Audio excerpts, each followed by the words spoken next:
प्रणाम सुंदरसार जी। आए जरासंध मथुरा गिरी सही, तब श्री कृष्ण को अति चिंता भई। यूँ याद करते हैं विचारा, तब कृष्ण विष्णु भाई मैं निर्धार। तब वैकुंठ में विश्वनायक है सुंदरसार जी। ये प्रकटवाणी का सिलसिला चल रहा है, आपको पता ही है। आए जरासंध मथुरा गिरी से, मथुरा को चारों ओर से जरासंध ने घेर लिया, क्योंकि अपने दामाद को श्री कृष्ण ने मार दिया था, कंस को। तो 1 साल के बाद बेटियां जा कर के पिताजी को बताती है कि पिताजी आपके दामाद को मारने वाले को बदला नहीं लोगे आप। तो वो जरमरा उठता है और चारों ओर से मथुरा को आए जरासंध मथुरा घेरी सही, तब श्री कृष्ण को अति चिंता भई। यूँ याद करते आए विचारा, तब कृष्ण विष्णुमय भय निर्धारा। उन्होंने जैसे याद किया कि अरे इसके साथ मैं कैसे लड़ूं। देखिए कृष्ण के कहते हैं त्रिधा लीला, तो कृष्ण के हाथ में बंसी है, तो उनमें कितनी ताकत थी। और कोई हथियार लिया नहीं जिंदगी में, लेकिन जब ये 7 दिन के बाद 4 दिन मथुरा में आए, तो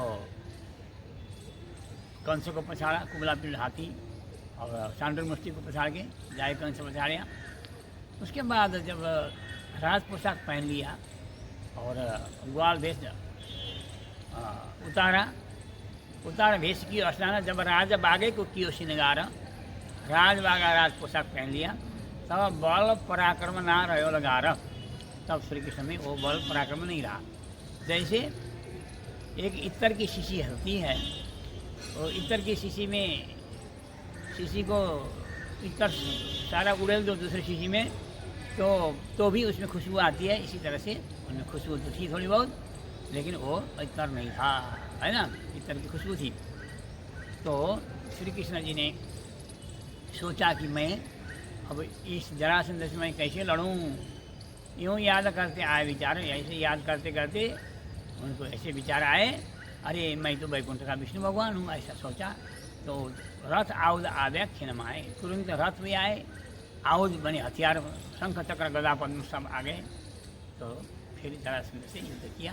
अंत में जरासंध का मतलब उसके संद वो मरता नहीं था, वो उसको जैसे फाड़ के फेंक दिया तो आकर के जुड़ जाता है, फिर आके लड़ने तैयार हो जाता है।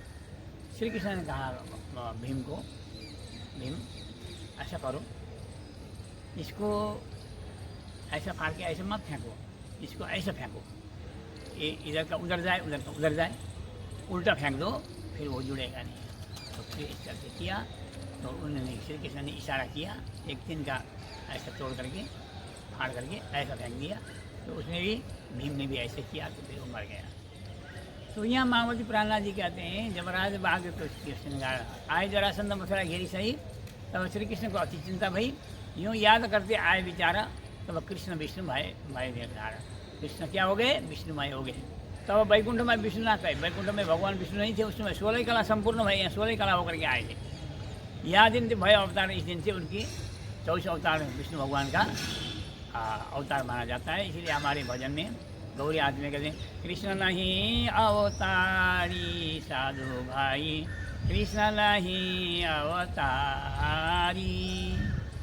अवतारी नहीं है मतलब उतरे तो हैं ऊपर से, उतरने वाले को अवतारी कहते हैं, लेकिन वैकुंठ से विष्णु भगवान के जो 24 अवतार हुआ करते हैं उनमें से नहीं है। ये तो गोलोक से आए हैं, परम धाम से आए, शुद्धता आई है, परम नाम से शक्ति आई है। इसीलिए कृष्ण कृष्ण सब कोई कहे, पर भेद न जाने कोई। नाम तो एक विध है सही, पर लीला 3 विध हो। एक भेद वैकुंठ का, दूजा है गोलोक, तीजा धाम अखंड का, कहत पुराण विवेक। इस तरह से पुराण में कहा है सुंदरसा जी। इसलिए अब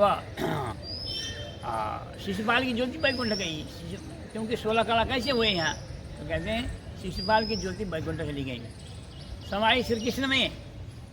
यहाँ आकर के समाई सीता नारायण बने वैकुंठ में। वो ज्योति उसको सायुज्य मुक्ति मिलनी थी, इसलिए सायुज्य मुक्ति को मतलब कृष्ण भगवान भी समा जाना था। तो यहाँ आकर के मुख समानी श्री कृष्ण की, कृष्ण के मुख में वो ज्योति आकर के समा गई। तो सुंदरसा जी, मायावती प्रहलाद जी कहते हैं, जब जरासंध से युद्ध हुआ। फिर उसके बाद शिशुपाल की बात आती है। शिशुपाल जब जन्म लिया था उसने, उसके तीन नेत्र थे। हमारे दो तो है ही, उसके यहाँ भी एक नेत्र था। तो ज्योतिषियों से पूछा गया कि ये क्या है, शकुन है कि अपशकुन है कि क्या है।